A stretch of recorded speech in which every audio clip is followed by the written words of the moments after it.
लोकसभा में वक्फ संशोधन बिल पर चर्चा के दौरान केंद्रीय मंत्री किरण रिजिजू और गृह मंत्री अमित शाह ने यमुनानगर जिले के जटलाना स्थित गुरुद्वारे का भी जिक्र किया है, जिसमें कहा गया है कि इलाके में आज तक कोई मस्जिद नहीं है। उसके बावजूद भी वक्फ बोर्ड गुरुद्वारे को अपनी संपत्ति बता रहा है।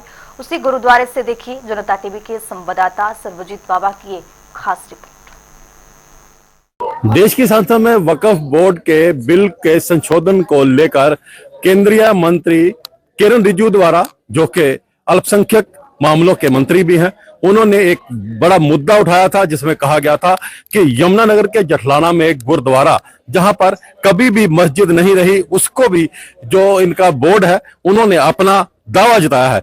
बता दें कि यह वही गुरुद्वारा है जहां इस समय हम खड़े हैं। और मैं बता दूं कि इस गुरुद्वारे में 1947 से लेकर आज तक प्रकाश जो है लगातार किया जा रहा है, लेकिन 1964 में वक्फ बोर्ड की स्थापना होती है और 1908 बोर्ड कर देता है। मैं बता दूं कि तब से लेकर आज तक इस गुरुद्वारे को किसी भी तरह का रेनोवेशन नहीं किया गया। और मैं यहाँ के जो लोग हैं, जहाँ के जो निवासी हैं, उनसे मैं बात कराना चाहता हूं आपकी कि किस तरह से जो वक्फ बोर्ड है उन्होंने इस गुरुद्वारे दावा जताया है। तो सर, आप बताएंगे कि किस तरह से वक्फ बोर्ड ने इस गुरुद्वारे पे अपना दावा जताया, क्योंकि लंबे समय से आप इसकी लड़ाई लड़ रहे हैं, कोर्ट में केस भी चल रहा है। जब हम लोग पाकिस्तान से आए उस समय हमारे को यह जमीन अलाट हुई थी और उस समय यह जो स्थान है ये एक हमारे हिंदू भाई को मिला, तो उन्होंने यह गुरुद्वारे को दे दी गई है। उसके पश्चात उस समय हमारे पास बहुत गरीब लोग थे, क्योंकि वहां से आए थे, तो हमारे पैसा था नहीं, हम बना नहीं सके इसको। तो उसके पश्चात इन्होंने वक्फ बोर्ड ने हमारे ऊपर केस कर दिया कि यह जमीन हमारी है। यह केस हमारे पिताजी श्री राम प्रकाश जी ने सन 1968 से उन्होंने ये केस लड़ा है और एक बार कुरुक्षेत्र में हम लोग ये जीतते भी हैं केस को। फिर कुछ समय के पश्चात उन्होंने दोबारा केस कर दिया। लगातार ये केस चलता रहा, कभी वो जीतते हैं कभी हम जीत गए।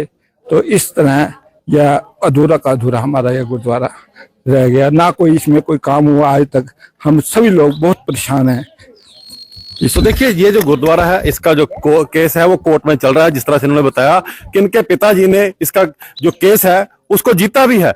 गुरुद्वारे के नाम पे कोर्ट द्वारा इस केस को जीता गया कुरुक्षेत्र की कोर्ट से, लेकिन अभी तक दोबारा वक्फ बोर्ड द्वारा इसका दोबारा केस कर दिया जाता है। और कभी वक्फ बोर्ड जीतता है, कभी गुरुद्वारा साहब के जो नुमाइंदे हैं वो जीते हैं। और भी हैं हमारे साथ। माता जी, आप बताएंगे, गुरुद्वारा साहब में आप प्रतिदिन आते हैं, प्रकाश चल रहा है, लेकिन फिर भी इसका जो है निर्माण नहीं हो पा रहा। कुछ नहीं हो रहा। अब बीच में से जीत गए थे केस, सब कुछ हो गया था।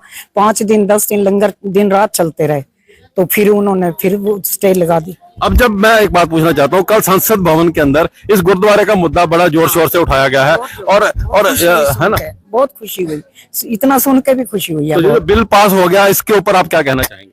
हमें तो बहुत अच्छा लगा है। हमने कहा परमात्मा ने खुद ही वहां अर्जी भेज दिया है किसी के थ्रू। बहुत खुशी हुई कल से। तो देखिए, इनकी खुशी का ठिकाना नहीं है। इनका ये कहना है कि जिस तरह से संसद में ये बिल पास हो गया और इस गुरुद्वारे का मुद्दा उठा है, तो उसको लेकर इनकी खुशी। हमारे पास जिला परिषद के वाइस चेयरमैन हैं, तो अग्निवीर जी आप बताएंगे, आप इस एरिया से बिलोंग करते हैं, कल मुद्दा भी उठा है संसद में, क्या कहना चाहिए? देखिए, जिस तरीके से आप सब लोग देख रहे हैं कि यहाँ पर जितनी हमारी माताएं हैं, जितने हमारे भाई हैं, यहाँ पर इन लोगों का इतना भी अधिकार नहीं दिया गया। वक्फ बोर्ड ने इतनी नाक में दम करके रखा कि यहाँ पे अपनी आके मत्था भी टेक सके। यहाँ पर छत नहीं है, यहाँ पे थोड़ा सा काम कराने जाते थे तो वक्फ बोर्ड वाले हल्ला मचाने लग जाते थे। इनकी गुंडागर्दी कई सालों से इसी तरह चलती है। हम धन्यवाद करना चाहेंगे माननीय अमित शाह जी का, जिन्होंने कल इस धांधली को रोकने में पहल की और इस धांधली को रोका। हम बहुत बहुत शुक्रगुजार हैं उनके। यहाँ के प्रबुद्ध लोग हैं, देवेंद्र चौहान जी, हम उनसे भी बात करते हैं। चौहान साहब, काफी लंबे समय से आप इस क्षेत्र में हैं और समाज सेवक भी हैं। गुरुद्वारे का मुद्दा कल संसद में उठा है, तो क्या कहना चाहेंगे आप इसके ऊपर? देखिए जी, मेरा तो कहना यह है कि माननीय अमित शाह जी ने ये ऐतिहासिक कदम लिया है। इसके अंदर जो हमारे यहाँ का सिख समुदाय है ना, उसको तो बहुत ज्यादा रिलीफ मिला है। यहाँ की जो गुंडागर्दी थी ना इन लोगों की, वक्फ बोर्ड वालों की, उसको खत्म करने का काम किया है। हम तो ये कह रहे हैं कि अभी ये अग्नि है, अग्नि ने भी अभी डिक्लेयर किया है कि 5 लाख रुपए हमें अगर अपने घर से चंदा करना पड़ेगा ना, हम तो कल से काम लगाएंगे यहाँ पे।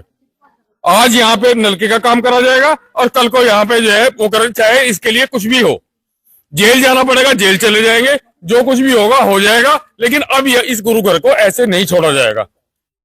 तो देखिए ये थे देवेंद्र चौहान जी, इनका ये कहना है कि इस गुरु घर को अब ऐसे नहीं छोड़ा जाएगा। और भी है सर, आप बताएंगे कब से चल रहा है इस गुरुद्वारे का मुद्दा? ये तो जी हमारे बड़ों के टाइम से चल रही है, हम तो उस टाइम शायद जन्म में भी नहीं होंगे तब से चल रहा होगा सर। तो देखिए इनका ये कहना है कि इनके बुजुर्गों के समय से इस गुरुद्वारे का मुद्दा चल रहा है। 1968 से जो वक्फ बोर्ड है उसने केस किया, लेकिन 1947 से लेकर आज तक इस गुरुद्वारे में जो है प्रकाश का जो उत्सव है वो लगातार प्रकाश किया जा रहा है। और सिख समुदाय के लोग अक्सर यहाँ आकर अपना माथा टेकते हैं, गुरु घर को मानते हैं। और भी एक दिखाना चाहूंगा कि वक्फ बोर्ड के केस के बाद से लेकर आज तक इस गुरुद्वारे में एक ईंट भी नहीं लगी। लोग तो चाहते हैं कि इस गुरुद्वारे का जीर्णोद्वार हो, लेकिन कारण क्या है कि वक्फ बोर्ड के जो नुमाइंदे हैं वो कहीं ना कहीं आकर अपनी टांग यहां फंसा देते हैं, इनको कुछ भी करने नहीं देते। आप देख सकते हैं गुरुद्वारे की स्थिति कैसी है, छतें जो है बिल्कुल खत्म हो चुकी हैं, पूरा का पूरा यहाँ का जो एरिया है वो पूरा टूट चुका है, मकान नहीं है। लेकिन गुरुद्वारा साहब की जो प्रकाश है वो कहीं ना कहीं एक छोटे से कमरे में किया जा रहा है। अब लोगों ने काफी राहत ली है, क्योंकि जिस तरह से जो बिल पास हुआ है उसको लेकर जो है यहाँ के सिख समुदाय के लोग हैं, हिंदू लोग हैं, वो काफी खुश नजर आ रहे हैं। उन्होंने भी जो देश के गृह मंत्री अमित शाह है उनका धन्यवाद किया है, किरण रिजिजू का भी धन्यवाद किया है, जो उन्होंने इस गुरुद्वारे का मुद्दा संसद में उठाया है। यमुनानगर के जटलाना से जनता टीवी के लिए सर्वजीत बावा।